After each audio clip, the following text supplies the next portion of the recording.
आपल्या शहरातील प्रत्येक घडामोडी लेटेस्ट अपडेट पाहण्यासाठी आपल्या पब्लिक मीडिया चॅनलला लाईक, शेअर, सबस्क्राईब आणि फॉलो करायला विसरू नका।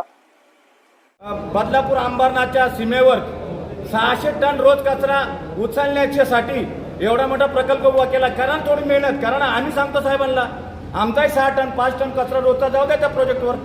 बदलापुरात नव्यानं होत असलेल्या संयुक्त घनकचरा प्रकल्पावर म्हणजेच डम्पिंग ग्राउंडवर म्हारळ, वरप, कांबा या गावातील गावकऱ्यांनी आपला कचरा देखील तिथे टाकावा अशी मागणी केली आहे। याआधी बदलापूर शहरात बदलापूर, अंबरनाथ, उल्हासनगर या 3 शहरांचा मिळून संयुक्त घनकचरा प्रकल्पाचं काम सुरू आहे।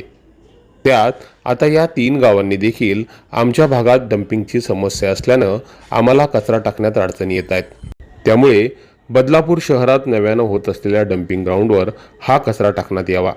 त्यासाठी खासदार श्रीकांत शिंदे यांच्याशी अधिकाऱ्यांनी बोलावं अशी मागणी या गावकऱ्यांनी केली आहे।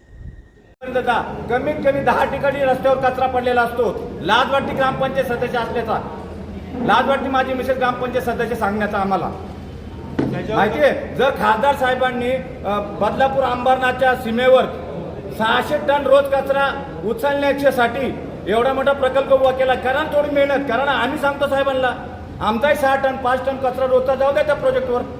त्यामुळे भविष्यात ठाणे जिल्ह्यातीलच काय तर मुंबई शहरातील अनेक पालिका, महापालिका आपला कचरा बदलापूर शहरात टाकण्यात यावा अशी जर मागणी करू लागले तर त्यात आश्चर्य वाटू नये।